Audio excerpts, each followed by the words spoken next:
എന്ന് പറയുന്നത് meaning 19 subsection 1 close A. കുറേ കേസ് ലോസ് ആണ് പറയുന്നത്. ഫസ്റ്റ് പ്രഭുദത്ത് വേഴ്സസ് യൂണിയൻ ഓഫ് ഇന്ത്യയുടെ കേസ്. പ്രസിൻ്റെ ഫ്രീഡത്തിൽ ഇൻക്ലൂഡ് ചെയ്തിരിക്കുന്ന ഒരു ഫ്രീഡമാണ് പറയുന്നത്. സുപ്രീം കോർട്ട് ഹെൽഡ് ചെയ്തു എന്ത്? ന്യൂസും ഇൻഫർമേഷനും ഗവൺമെൻറ്റിനെ കുറിച്ചുള്ള ഗവൺമെൻറ്റിൻ്റെ ഫങ്ഷനിങ്ങിനെ കുറിച്ചുള്ള ന്യൂസും ഇൻഫർമേഷനും അറിയാനുള്ള റൈറ്റ് പ്രസിൻ്റെ ഫ്രീഡത്തിൽ ഇൻക്ലൂഡഡ് ആണ് എന്ന് പ്രഭുദത്ത് വേഴ്സസ് യൂണിയൻ ഓഫ് ഇന്ത്യയുടെ കേസിൽ ആര് പറഞ്ഞു? സുപ്രീം കോർട്ട് ഹെൽഡ് ചെയ്തു. In union of India versus association for democratic reform. Union of India versus association for democratic reforms എന്ന് പറയുന്ന കേസിൽ സുപ്രീം കോർട്ട് ഹെൽഡ് ചെയ്തു എന്തെന്ന് വെച്ചാൽ people have right to know about candidate before voting. Vote ചെയ്യുന്നതിന് മുമ്പ് ആ കാൻഡിഡേറ്റിനെ കുറിച്ച് അറിയാനുള്ള ബേസിക് റൈറ്റ് പീപ്പിളിനുണ്ടെന്ന് സുപ്രീം കോർട്ട് ഹെൽഡ് ചെയ്തു. അതുകൊണ്ട് തന്നെ ഇലക്ഷൻ കമ്മീഷനെ പ്രിവെൻറ്റ് ചെയ്തിട്ട് കാൻഡിഡേറ്റിൻ്റെ വെൽത്തിനെയും അസറ്റിനെയും ലയബിലിറ്റിനെയും എഡ്യൂക്കേഷനെയും മറ്റ് ഇൻഫർമേഷനെയും കുറിച്ച് ഇലക്ഷൻ കമ്മീഷൻ ആസ്ക് ചെയ്യുന്ന അതിനെ പ്രിവെൻറ്റ് ചെയ്യുന്ന ലോ എന്ന് പറയുന്നത് ഇൻവാലിഡ് ആണ്. അതായത് ഇലക്ഷൻ കമ്മീഷന് ആൾക്കാർക്ക് അറിയാൻ വേണ്ടിയിട്ട് ഈ പറയുന്ന കാൻഡിഡേറ്റിൻ്റെ വെൽത്ത്, അസറ്റ്, ലയബിലിറ്റി, എഡ്യൂക്കേഷൻ മറ്റ് ഇൻഫർമേഷനെ കുറിച്ച് ഇൻക്വയറി ചെയ്യാനുള്ള റൈറ്റ് ഇലക്ഷൻ കമ്മീഷനുണ്ട്. In Tata Press Limited versus MTNL, the Supreme Court held that commercial speech, advertisement എന്ന് പറയുന്നത് ഫ്രീഡം ഓഫ് സ്പീച്ച് ആൻഡ് എക്സ്പ്രഷൻ്റെ പാർട്ടാണ്. Article 19 subsection 1 close A. ഈ ഒരു ആർട്ടിക്കിൾ അനുസരിച്ച് ഈ കേസിൽ സുപ്രീം കോർട്ട് പറഞ്ഞത് അഡ്വർടൈസ്മെൻ്റ് എന്ന് പറയുന്നത് ആൾക്കാരുടെ freedom of speech and expression അതിൻ്റെ ഒരു പാർട്ടാണ് ഈ കൊമേഴ്ഷ്യൽ സ്പീച്ച് അല്ലെങ്കിൽ അഡ്വർടൈസ്മെൻ്റ് എന്ന് പറയുന്നത്. Commercial speech means speech for money.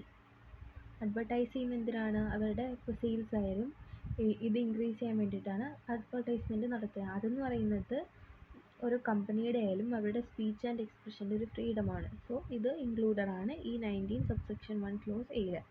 Union of India versus Naveen Jindal. ഈ കേസിൽ കോർട്ട് പറഞ്ഞു ഫ്ലൈയിങ് നാഷണൽ ഫ്ലാഗ് എന്ന് പറയുന്നത് ആർട്ടിക്കിൾ 19 സബ്സെക്ഷൻ 1 ക്ലോസ് എയിൽ ഒരു ഫണ്ടമെൻ്റൽ റൈറ്റ് ആണ്. നാഷണൽ ഫ്ലാഗ് ഫ്ലൈ ചെയ്യുക എന്നുള്ളത്. Freedom of silence, right not to speak. Freedom of silence ഉണ്ട്, മിണ്ടാതിരിക്കാനുള്ള ഫ്രീഡം ആൾക്കാർക്കുണ്ട്. റൈറ്റ് നോട്ട് ടു സ്പീക്ക് ചെയ്യാനുള്ള റൈറ്റ് ഉള്ള പോലെ തന്നെ റൈറ്റ് നോട്ട് ടു സ്പീക്ക്, സംസാരിക്കാതിരിക്കാനുള്ള റൈറ്റും ഹ്യൂമൻസിനുണ്ട്.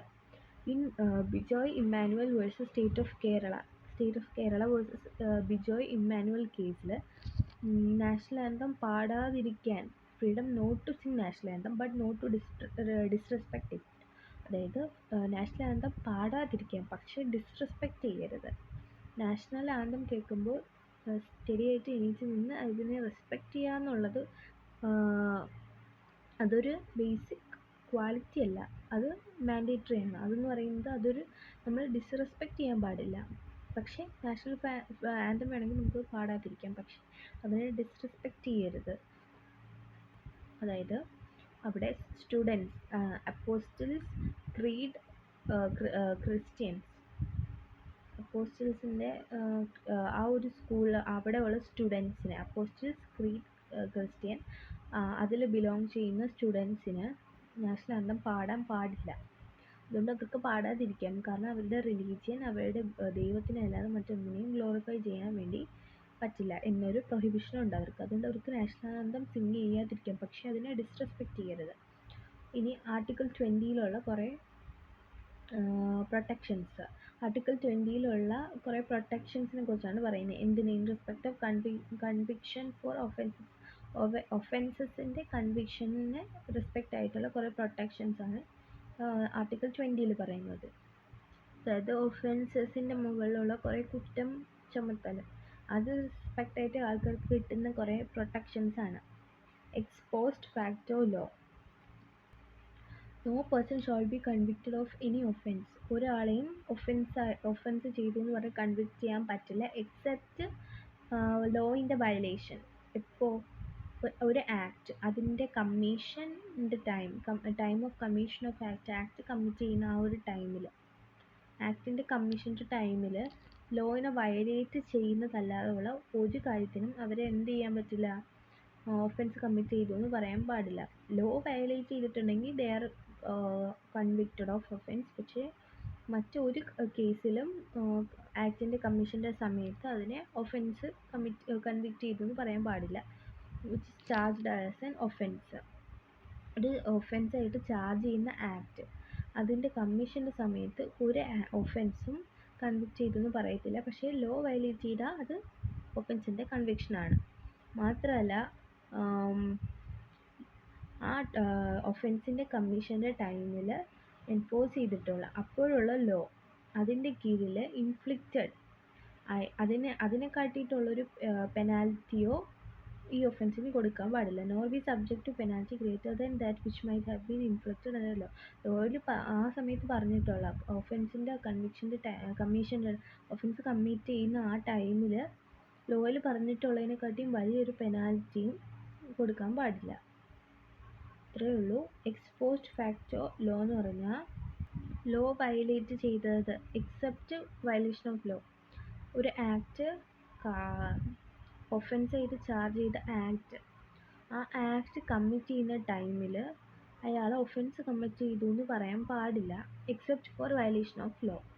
മാത്രമല്ല ഈ ഒഫൻസിൻ്റെ അവർ ഒഫൻസ് കമ്മിറ്റ് ചെയ്ത സമയത്ത് ലോയിൽ എന്താണോ ലീഗലി പറഞ്ഞിട്ടുള്ളത് അതിനെക്കാട്ടിയും ഗ്രേറ്റർ ആയിട്ടുള്ളൊരു പെനാൽറ്റിയും അവർക്ക് കൊടുക്കാൻ പാടില്ല.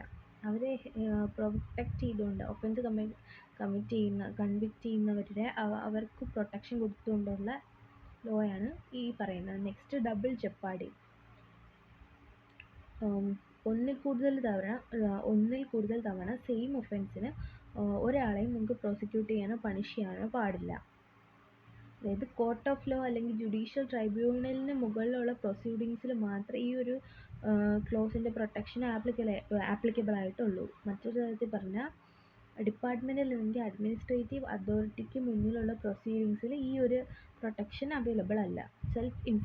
ഇനി അടുത്തുള്ളത് സെൽഫ് ഇൻക്രിമിനേഷൻ എന്ന് പറഞ്ഞാൽ ഒരു ഒഫൻസിൻ്റെ ഒഫൻസ് അക്യൂസ് ചെയ്തിട്ടുള്ള ഒരാൾ ഒഫൻസ് കമ്മിറ്റ് ചെയ്തു എന്ന് പറയുന്നുള്ള അതിൻ്റെ അക്യൂസ് ചെയ്തിരുന്ന അക്യൂസ്ഡിന് ഒരിക്കലും അദ്ദേഹത്തിന് തന്നെ വിറ്റ്നസ്സായിട്ട് കമ്പൽ ചെയ്യാൻ പറ്റില്ല. തെറ്റ് ചെയ്തു എന്ന് പറയുന്ന ഒരാൾക്ക് ഒഫൻസ് അല്ലെങ്കിൽ അക്യൂസ്ഡ് മീൻസ് കുറ്റക്കാരി അല്ലെങ്കിൽ കുറ്റക്കാരൻ ആരാണോ അവർക്ക് തന്നെ എന്തായിട്ട് വിറ്റ്നസ്സായിട്ട് നിൽക്കാൻ പാടില്ല. ഓറൽ എവിഡൻസ് ആയാലും ഡോക്യുമെൻ്ററി എവിഡൻസ് ആയാലും രണ്ടിനും ഈ ഒരു ഇത് ആപ്ലിക്കബിൾ ആണ്. It extend to both oral evidence ആയാലും ഡോക്യുമെൻ്ററി എവിഡൻസ് ആയാലും ഒരു വിറ്റ്നസ്സായിട്ട് അവരുടെ തന്നെ ആരാണോ അക്യൂസ്ഡ് അവർക്ക് എഗെയിൻസ്റ്റ് ആയിട്ട് അവർക്ക് തന്നെ വിറ്റ്നസ്സായിട്ട് നിൽക്കാൻ പാടില്ല. അതായത് ഒരു അക്യൂസ്ഡ് ഒരു ഒഫൻസ് കമ്മിറ്റ് ചെയ്തിട്ടുള്ള അക്യൂസ്ഡിന് അദ്ദേഹത്തിൻ്റെ തന്നെ വിറ്റ്നസ്സായിട്ട് കമ്പൽ ചെയ്താൽ ഇങ്ങനെയുള്ള കമ്പൽഷൻ അദ്ദേഹത്തിന് എഗെയിൻസ്റ്റ് ആയിട്ടുള്ള എവിഡൻസിനെ റിസൾട്ട് ചെയ്യുന്നില്ല. അദ്ദേഹത്തിനെ പ്രൊട്ടക്റ്റ് ചെയ്യാൻ ഒരാൾക്ക് അവനവനെ പ്രൊട്ടക്റ്റ് ചെയ്യാൻ അവനവൻ്റെ എഗെയിൻസ്റ്റ് അല്ലെങ്കിൽ അയാൾക്ക് വേണ്ടിയിട്ട് അയാൾക്ക് തന്നെ എന്തായിട്ട് നിൽക്കാൻ പാടില്ല, വിറ്റ്നസ്സായിട്ട് നിൽക്കാൻ പാടില്ല. ആർട്ടിക്കിൾ 21 പറയുന്നത് right to life and personal liberty.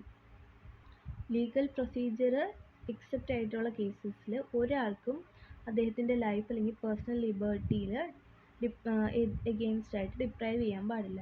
ഇത് എല്ലാവർക്കും ലൈഫ് ആൻഡ് പേഴ്സണൽ ലിബർട്ടി അവരുടേതായിട്ടുള്ള ലിബർട്ടി, ഫ്രീഡം, ലൈഫ് ജീവിക്കാനുള്ള റൈറ്റ് ഉണ്ട്. പക്ഷേ ലീഗലി എന്തെങ്കിലും പ്രൊസീജിയർ ഉണ്ടെങ്കിൽ അത് അവർ പാലിക്കണം. Maneka Gandhi versus union of ഇന്ത്യൻ്റെ കേസിൽ കോർട്ട് പേഴ്സണൽ ലിബർട്ടിയുടെ വൈഡസ്റ്റ് പോസിബിൾ ഇൻ്റർപ്രിട്ടേഷൻ തന്നിട്ടുണ്ട്. റൈറ്റ് ടു ലൈഫ് എന്ന് പറയുമ്പോൾ അതിൽ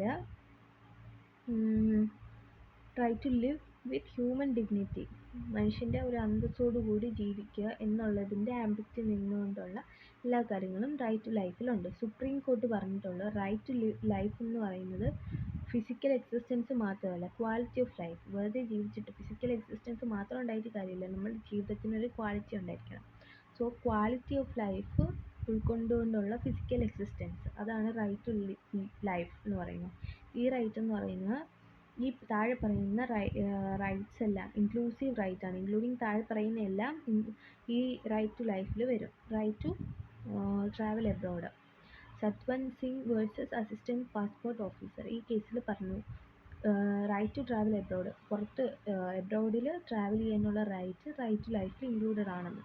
D K Yadav versus J M A ഇൻഡസ്ട്രീസിൻ്റെ കേസ് പറഞ്ഞു റൈറ്റ് ടു ലൈവ്ലിഹുഡ് എന്ന് പറയുന്ന റൈറ്റ് ടു ലൈഫിൽ വരുന്നതാണ്. Kamili Singh versus state of U P എന്ന് പറയുന്ന റൈറ്റ് ടു ഷെൽട്ടർ എന്ന് പറയുന്ന റൈറ്റ് ടു ലൈഫിൽ വരും. അതുപോലെ R Rajagopal versus state of Tamil Nadu, അതിൽ റൈറ്റ് ടു പ്രൈവസി എന്ന് പറയുന്ന റൈറ്റ് ടു ലൈഫിൽ വരും. In PUCL versus union of ഇന്ത്യയുടെ കേസ് സുപ്രീം കോർട്ട് പറഞ്ഞു ടെലിഫോൺ ടാപ്പിംഗ് എന്ന് പറയുന്നത് ഇൻഡിവിജ്വലിൻ്റെ റൈറ്റ് ടു പ്രൈവസി, അതിൽ ഒരു സീരിയസ് ഇൻവേഷനാണ്, കടന്നുകയറ്റമാണ്. അതെന്ന് പറയുന്ന right to life and personal ലിബർട്ടിയുടെ ഒരു ഭാഗമാണ് ടെലിഫോൺ ടാപ്പിംഗ് എന്ന് പറയുന്നത്. ഈ right to health medical assistance അതിൻ്റെ റൈറ്റ് എന്ന് പറഞ്ഞാൽ റൈറ്റ് ടു ലൈഫ് വരും. അതുപോലെ എൻവയോൺമെൻറ്റൽ പ്രൊട്ടക്ഷൻ ആൻഡ് എക്കോളജി അതിൻ്റെ protection, environmental pollution and ecology അതിൻ്റെ പ്രൊട്ടക്ഷൻ, എൻവയോൺമെൻറ്റൽ പൊല്യൂഷൻ എഗെയിൻസ്റ്റ് ആയിട്ടുള്ള നമ്മൾ എൻവയോൺമെൻറ്റിനെയും എക്കോളജിനെയും പ്രൊട്ടക്റ്റ് ചെയ്യുക, അതെന്ന് പറയുന്നത് നമ്മുടെ ലൈഫിൻ്റെ റൈറ്റ്, നമുക്ക് ജീവിക്കാനുള്ള റൈറ്റ് പോലെ തന്നെ അതിൻ്റെ കൂടെ നമ്മൾ നോക്കേണ്ട കാര്യമാണ് എൻവയോൺമെൻറ്റിൻ്റെ protection. Right to education under article 21A. 21Aയിൽ റൈറ്റ് ടു എഡ്യൂക്കേഷൻ എന്ന് പറയുന്നത് റൈറ്റ് ടു ലൈഫിൻ്റെ പാർട്ടാണ്. പ്രിസണറിൻ്റെ റൈറ്റ്. ഇനി ഒരു പോലീസ് ഓഫീസറിൻ്റെ ബീറ്റിംഗ് കാരണം പ്രിസണർ മരിച്ചാൽ അദ്ദേഹത്തിൻ്റെ ഫാമിലിക്ക് കോമ്പൻസേഷന് എൻറ്റൈറ്റിൽഡ് ആണ്. ഇത് ഒരു പ്രിസണറിനും അവരുടേതായിട്ടുള്ള റൈറ്റ് ഉണ്ട്. പോലീസ് ഓഫീസറിൻ്റെ ബീറ്റിംഗ് കാരണം പ്രിസണർ ഡൈ ചെയ്താൽ അയാളുടെ ഫാമിലിക്ക് കോമ്പൻസേഷന് എൻറ്റൈറ്റിൽഡ് ആണ്, അവർക്ക് കോമ്പൻസേഷൻ കിട്ടാൻ അർഹതയുണ്ട്. Right to free legal aid. Legally ഉള്ള എയ്ഡിന് റൈറ്റ് ഉണ്ട് ആൾക്കാർക്ക്. അതുപോലെ റൈറ്റ് ടു സ്പീഡി ട്രയൽ പെട്ടെന്ന് നടത്താനുള്ള റൈറ്റ് ടു ലൈഫിൻ്റെ പാർട്ടാണ്. റൈറ്റ് എഗെയിൻസ്റ്റ് ഹാൻഡ് കഫിങ്ങിന് എഗെയിൻസ്റ്റ് ആയിട്ട് റൈറ്റ് ആൾക്കാർക്കുണ്ട്. ഹാൻഡ് കഫ് എന്നതിന് എഗെയിൻസ്റ്റ് ആയിട്ട് അവർക്ക് റൈറ്റ് ഉണ്ട്. റൈറ്റ് എഗെയിൻസ്റ്റ് ഡിലേഡ് എക്സിക്യൂഷൻ, താമസിച്ചുള്ള ഒരു എക്സിക്യൂഷൻ അത് ഡിലേഡ് ആണെങ്കിൽ അതിന് എഗെയിൻസ്റ്റ് റൈറ്റ് ഹ്യൂമൻസിനുണ്ട്. Right to food, right to marriage. Lata Singh versus state of Uttar Pradesh. Right to marriage, right to food, right to reputation ഇതെല്ലാം റൈറ്റ് ടു ലൈഫിൻ്റെ പാർട്ടാണ്. റൈറ്റ് ടു എഡ്യൂക്കേഷനും റൈറ്റ് ടു ലൈഫിൻ്റെ പാർട്ടാണ്. Article 21A declares state shall provide free compulsory education to all children of age of 6 to 14 years in such a manner as the state may decide. State തീരുമാനിക്കുന്ന രീതിയിൽ 6 വയസ്സ് തൊട്ട് 14 വയസ്സ് വരെയുള്ള കുട്ടികൾക്ക് ഫ്രീ ആയിട്ടുള്ളതും കമ്പൽസറി മാൻഡേറ്ററി ആയിട്ടുള്ള എഡ്യൂക്കേഷൻ പ്രൊവൈഡ് ചെയ്യുക എന്നുള്ളത് സ്റ്റേറ്റിൻ്റെ അവരുടെ ഒരു ഡ്യൂട്ടിയാണ്. അതായത് ഹ്യൂമൻസിന് അതിനും റൈറ്റ് ഉണ്ട്. ഫ്രീ ആൻഡ് കമ്പൽസറി എഡ്യൂക്കേഷൻ നമ്മൾ ഗവൺമെൻറ് സ്കൂളിലൊക്കെ കൊടുക്കുന്ന പോലെ, അൺഎയ്ഡഡ് ആയിട്ടുള്ള ഗവൺമെൻറ് സ്കൂളിലൊക്കെ പ്രൊവൈഡ് ചെയ്യുന്ന പോലെ free education and compulsory education എന്ന് പറയുന്നത് 6 മുതൽ 14 വയസ്സ് വരെയുള്ള കുട്ടികൾക്ക് കമ്പൽസറിയാണ്, അവർക്ക് റൈറ്റ് ഉണ്ട്. അതുകൊണ്ട് തന്നെ എലമെൻ്ററി എഡ്യൂക്കേഷൻ ആണ് ഫണ്ടമെൻ്റൽ റൈറ്റ് ആയിട്ട് ഈ പ്രൊവിഷൻ മാറ്റുന്നത്. അല്ലാതെ ഹയർ എഡ്യൂക്കേഷനോ പ്രൊഫഷണൽ എഡ്യൂക്കേഷനോ ഇതുപോലെ ഫ്രീ ആയിട്ട് കൊടുക്കാൻ പറ്റുമെന്ന് പറയുന്നില്ല. സോ 6 മുതൽ 14 വയസ്സുള്ള കുട്ടികൾക്ക് ഒരു ഫണ്ടമെൻ്റൽ റൈറ്റ് ആയിട്ട് കൊടുക്കുന്നത് എലമെൻ്ററി എഡ്യൂക്കേഷൻ മാത്രമാണ്. Right against exploitation, prohibition of traffic in human beings and forced labour. Article 23 എന്ത് പ്രൊഹിബിറ്റ് ചെയ്യുന്നു?